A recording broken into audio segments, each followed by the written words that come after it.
حضرت یوسف علیہ السلام کے دور میں لوگوں کو اپنے حسن پر بڑا مان تھا، لوگ حسن کے بڑے تذکرے کرتے تھے۔ اللہ رب العزت نے اپنے یوسف کو اتنا حسین بنایا، جب لوگ دیکھتے حسن یوسف کو ہے انہیں کھانا بھی بھول جاتا ہے، پینا بھی بھول جاتا ہے، سب کچھ چھوڑ دیا انہوں نے جب جس نے بھی حضرت یوسف علیہ السلام کے حسن کو دیکھا۔ اسی طرح حضرت داؤد علیہ السلام کے دور میں لوگ لوہے کا کام بڑی مہارت سے کرتے تھے، لوہے کو بڑی بڑی چیزیں لوہے کے ساتھ بناتے تھے۔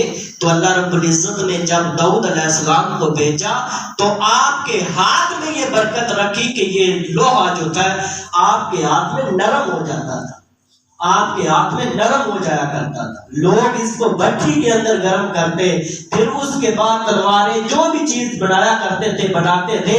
حضرت داؤد علیہ السلام کو بھٹی کے اندر گرم کرنے کی ضرورت نہیں ہوتی تھی، آپ اس کو ہاتھ کے اندر پکڑتے اور جو بھی چیز بنانی ہوتی ہاتھ کے ساتھ اس کو بنا دیا کرتے۔ یہ اللہ کے نبی کا معجزہ تھا۔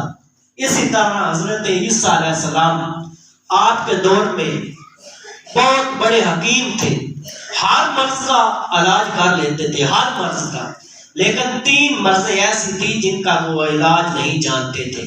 ایک مادرزاد اندھا، یعنی جو ماں کے پیٹ سے پیدا نبینا ہو اس کا علاج نہیں کر سکتے تھے۔ دوسرا برس کا مریض جو ہوتا ہے اس کا علاج وہ نہیں کر سکتے تھے۔ اور تیسرا مردہ کو انہوں نے کبھی زندہ نہیں کیا، جو بندہ مر جاتا ہے، جو چیز بھی مرتی ہے اس کو زندہ نہیں کر سکتے تھے۔ تو اللہ رب العزت نے اس دور میں اپنے عیسیٰ یعنی روح اللہ کو بھیجا، اپنی روح کو بھیجا، تو ان 3 کاموں پر بھی امورت عطا فرمائی۔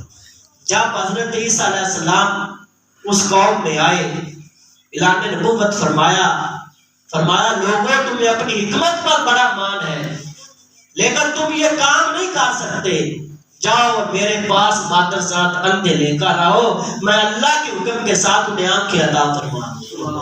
جاؤ برس کے مریض لے کر آؤ، میں انہیں شفا عطا فرماؤں گا۔ حتیٰ کہ فرمایا کسی مردے کو میرے پاس لاؤ، میں اللہ کے حکم کے ساتھ انہیں زندہ کر دوں۔ اور سب کچھ کیا اللہ کے نبی نے۔ اسی طرح آقا علیہ الصلوۃ والسلام کے دور مبارک کے اندر وہ مدینہ مکہ کے لوگ جو تھے وہ بڑے فصیح کلام تھے، عربی کلام پر مہارت اتنی تھی کہ اس کے علاوہ جو بھی لوگ ہوتے، عربی کے علاوہ جتنے بھی لوگ ہیں انہیں وہ اجمی کہتے ہیں۔ آج اس دور میں بھی اجمی کہتے ہیں۔ کیسے؟ اجمی کا مطلب کیا ہے؟ یعنی ان پڑھ، یعنی وہ سمجھتے ہیں کہ ہم ہی پڑھے لکھے ہیں، ہمارے علاوہ جو عربی نہیں جانتا وہ ان پڑھ ہے۔ آج بھی عرب کے لوگ جو ہے ایسی باتیں کرتے ہیں، اجمی کہہ کر پکارتے ہیں غیر عربی کو۔ اور اتنے فصیح و بلیغ کلام تھے کہ اپنی جو بھی شعر کسی نے لکھنا اس کو لکھ کر اپنے بڑے ایمان کے ساتھ خانہ کعبہ کی دیوار پر لگا دینا اور لوگوں میں اعلان کرنا یہ میں نے کلام لکھا ہے، میں نے شعر لکھا ہے، اس کے مقابلے میں اگر کسی میں ہمت ہے تو آ کر لکھ کر دکھائے۔ اگر کسی میں ہمت ہوتی وہ لکھ دیتا، اس سے بڑا پھر لوگوں کا مجمع اکٹھا ہوتا، بڑے بڑے فصیح لوگ وہاں پر جمع ہوتے، ان لوگوں کے شعر لکھے ہوئے جو ہوتے تھے، اشعار جو لکھے ہوئے ہوتے تھے، ان میں موازنہ کیا جاتا تھا۔ تو جس کا زیادہ فصیح کلام ہوتا تھا اس کے کلام کو خانہ کعبہ کی دیوار پر لگا دیا جاتا تھا، باقی جو اس سے کم درجے کے ہوتے تھے وہ اتار لیے جاتے تھے۔ پھر لوگوں میں اعلان کر دیا جاتا تھا کہ 7 دن کا وقت تمہارے پاس ہے، اس سے زیادہ کوئی شعر لے کر آ جاؤ، تمہارا کلام خانہ کعبہ کی دیوار پر لگا دیا جائے گا اور اس کلام کو اتار لیا جائے گا۔ اگر کوئی لکھ کر لے آتا تو اس کلام کو اتار لیا جاتا اور اس کے کلام کو لکھ کر لگا دیا جاتا۔ حتیٰ کہ جب آقا علیہ الصلوۃ والسلام پر قرآن مجید نازل ہوا، اللہ رب العزت نے اعلان فرمایا او لوگوں تمہیں اپنے کلام پر، اپنی زبان پر بڑا مان ہے، بڑے تذکرے کرتے ہو، بڑا اپنے آپ کو فصیح الکلام کہتے ہو، آؤ میرے اس قرآن کی ایک سورت کے مطابق کوئی سورت لے کر آ جاؤ، ایک سورت کے مطابق کوئی سورت لے کر آ جاؤ۔ کسی کی ضرورت نہ ہوئی کہ اس کے مقابلے میں کوئی سورت لے کر آئے، کسی میں طاقت نہ ہوئی۔ حتیٰ کہ جب آقا علیہ السلام پر سورۃ الکوثر نازل ہوئی، 3 آیات ہے اس کی، 3 آیات صرف، صحابہ حضور کی بارگاہ میں حاضر خدمت ہوئے، عرض کرنے لگے یا رسول اللہ، یا حبیب اللہ، اگر آپ ہمیں اجازت عطا فرمائیں تو ہم اس صورت کو خانہ کعبہ کی چھت پر یا خانہ کعبہ کی دیوار پر لگانا چاہتے ہیں۔ تو آقا علیہ السلام نے فرمایا صحابہ تمہیں اجازت ہے، لگا دو۔ صحابہ کرام نے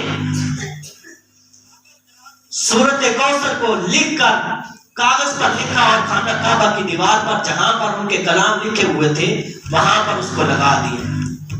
جب لگایا تو جتنے بھی وہاں پر شاعر تھے سب لوگ آ کر دیکھ کر یہ بات کرنے لگے، یہ بات بیان کرنے لگے کہ اس جیسا کلام کوئی بندہ لکھ نہیں سکتا، اس جیسا کلام کوئی بندہ لکھ نہیں سکتا۔ حتیٰ کہ 7 دن گزر گئے، اس کلام جیسا کلام کسی نے نہ لکھا، اس کے مقابلے میں کوئی کلام لا ہی نہ سکا، صرف 3 آیات قرآن کی۔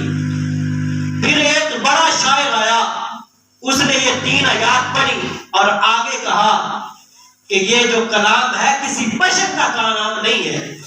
یہ بات عربی کے اندر لکھ کر چلا گیا، یہ بات اس نے عربی کے اندر لکھی، 3 آیات پہلے لکھی ہوئی تھی اور 4تھی اس نے بات اپنی طرف سے لکھی، کہا کہ یہ کسی بشر کا کلام نہیں۔ حتیٰ کہ 1 ہفتہ نہیں، 2 ہفتے نہیں، 3 ہفتے گزر چکے، 1 ماہ گزر چکا، دوسرا ماہ چل رہا تھا، تو کسی علاقے سے بڑا شاعر آیا، اس نے آ کر خانہ کعبہ کی دیوار پر سورۃ الکوثر کو دیکھا تو دیکھتے ہوئے حیران ہو گیا۔ پہلی 3 آیات اس نے تلاوت کی اور آگے پڑھا کہ یہ کلام جو ہے کسی بشر کا کلام نہیں۔ 4تھی آیات پڑھی، 4تھی لائن پر جا آیا، 4تھے فقرے پر جب آیا، کہنے لگا پہلی 3 کلام جو ہے، پہلی 3 جو باتیں ہیں وہ کسی بشر کی نہیں، یہ 4تھی بات جو لکھی ہوئی ہے یہ کسی بشر کی لکھی ہوئی ہے۔ پہلا کلام کسی بشر کا نہیں ہے، لیکن 4تھی بات جو لکھی ہوئی ہے یہ کسی بشر کی ہے۔ حتیٰ کہ 3 ماہ تک سورۃ کوثر جو ہے وہ خانہ کعبہ کی دیوار پر لکھی رہی، کسی میں ہمت نہ ہوئی کہ اس کو اتار کر اپنا کلام وہاں پر اس سے نہ لکھ سکے، 3 ماہ تک۔ پھر اس کے بعد یہ روگ جو ہے آج کے کافروں کو نہیں لگا قرآن کے ساتھ نفرت کرنے کا، قرآن کے بغض میں دل جلانے کا، اس دور کی بات ہے۔ دیکھو نا، جب بندہ کسی چیز کا مقابلہ نہیں کرتا تو پھر وہ کیا کرتا ہے؟ اس کے ساتھ جھگڑا کرتا ہے نا۔ جب کافروں نے اللہ رب العزت کے کلام کا مقابلہ نہ کیا تو پھر کبھی جنگ بدر ہوئی، کبھی جنگ احد ہوئی، کبھی جنگ خیبر ہوئی، بے شمار جنگیں ہوئی۔ کیونکہ وہ قرآن کا مقابلہ نہیں کر سکتے۔ حتیٰ کہ پھر ایک دور یہ آیا کہ لوگوں نے، کافروں نے، ایک ڈاکٹر شورش اس کو مال دولت ڈالر عطا کیے کہ تم قرآن کے مقابلے میں ایک کتاب لکھو۔ اس نے 1 سال 2 سال 3 سال نہیں لگائے، حتیٰ کہ اس نے 7 سال لگائے اور اس نے ایک کتاب لکھی جس کا نام اس نے لکھا الفرقان۔ الفرقان کے نام سے اس نے کتاب لکھی اور اس نے لوگوں کو کہا یہ قرآن کا دعویٰ ہے کہ اس کے مقابلے میں ایک صورت لے کر آؤ، دیکھو میں نے قرآن کے مقابلے میں ایک کتاب لکھ دی ہے۔ پھر یہی بات نہیں، بڑے بڑے علم والوں کے پاس اس نے تحفہ بھیجا۔ پھر یہی بات نہیں، 7 پیسے بھی عطا کیے لوگوں کو کہ میری اس کتاب کا مطالعہ کرو۔